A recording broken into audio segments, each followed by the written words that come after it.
Good morning বন্ধুরা, কেমন আছো তোমরা সবাই? আশা করছি সবাই খুব ভালো আছো আর আমরাও ভালো আছি এই ঠান্ডার মধ্যে। তো সকালবেলা উঠে পড়েছি, আজকের অনেকটাই লেট হয়ে গেছে কারণ আজকে ডিউটি যাবে না, তো তাড়াতাড়ি উঠে ব্রাশ ট্রাশ করে ফ্রেশ হয় এখন চা বসিয়ে দিয়েছি। একটু তুলসী পাতা, লবঙ্গ, এলাচ, দারচিনি দিয়ে একটুখানি চা বসিয়ে দিয়েছি কারণ একটু ঠান্ডা লেগেছে, তাই জন্য একটু এরকম চা খাবো যাতে শরীরটাও ভালো হয়ে যায় আর গলাটাও ভালো হয়ে যায়। তো তাহলে চলো তোমরা ব্লগটা কন্টিনিউ করতে থাকো। কাজ করি, একটু একটু করে চা খাই, আবার কাজ করি এইসবই। এই যে আটা নিয়ে নিয়েছি, রুটি করব। আমি বেগুন ভেজেছি, ছেলের মতন এখন করে দিচ্ছি। বেগুন ভেজেছি, ডিম সেদ্ধ করেছি। ছেলে চলে যাবে, তারপর আবার আমাদের রান্নাবান্না হবে। যা রান্না হবে আপনাদের সব দেখাবো, আপনারা দেখতে থাকুন। এখানে তরকারি বসিয়ে দিয়েছি। হ্যাঁ মা,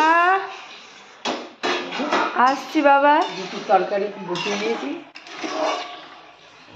বৃহস্পতিবার হলে আমার ছেলে তো রুটি নিয়ে যায়, ওই জন্য সকালবেলা রুটি, আলুর তরকারি, ডিম সেদ্ধ, মিষ্টি এসব দিয়ে দিই। তাহলে আপনারা ভিডিওটা দেখুন, এখন এসবগুলো করে নিই, তারপর পরে যখন আমরা রান্নাবান্না করবো আপনাদের সব দেখাবো, আপনারা ভিডিওটা দেখতে থাকুন।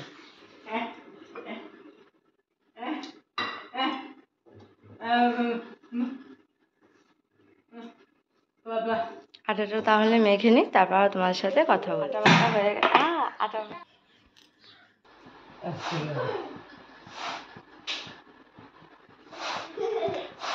রুটি করা প্রায় কমপ্লিট হয়ে গেছে, তো আর বেশি বাকি নেই, আর দুটো বাকি আছে, তাহলে তাড়াতাড়ি করে নিই, তারপর টিফিন গুছিয়ে নেবে।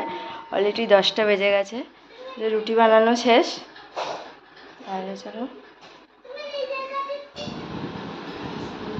হয়ে গেছে। আর এখানে দেখো তরকারি হয়ে গেছে, আর ও যে এখন টিফিন গোছাবে এখন মা, যেহেতু এখন ডিউটি বেরোবে। আর মিষ্টি নিয়ে যাবে, শনপাপড়ি আছে, আর ওখানে আছে ডিম সেদ্ধ আছে, বেগুন ভাজা আছে, আর রুটি তরকারি। বেশি না, একটা বেশি নেবে না,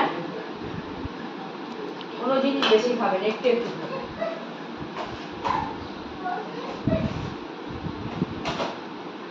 তাহলে টিফিনটা গুছিয়ে নিই, অলরেডি অনেকটা লেট হয়ে গেছে, এখনও রান্নাবান্না কিছু হয়নি।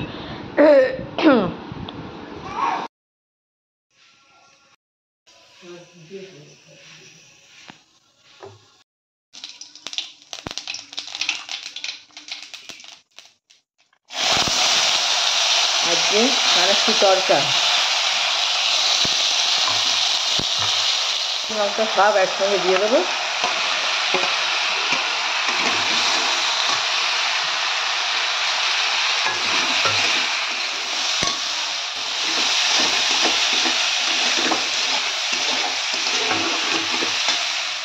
নুন দিয়ে দেবো, এই লঙ্কা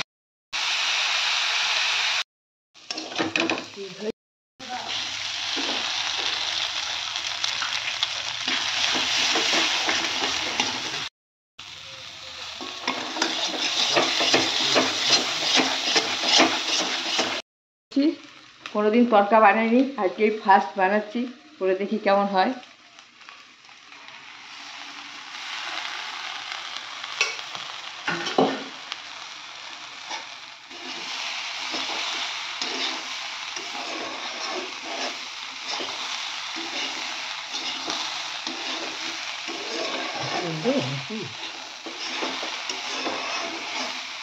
এবার জল দিয়ে দেবো একটু।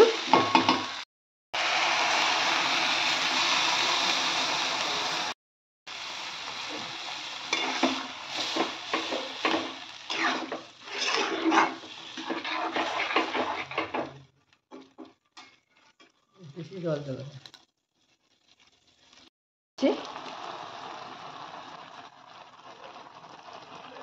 এবার নামিয়ে দেবো।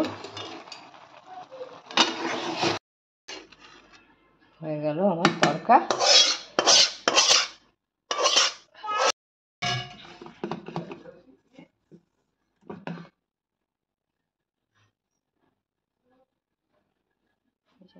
রুটি তরকা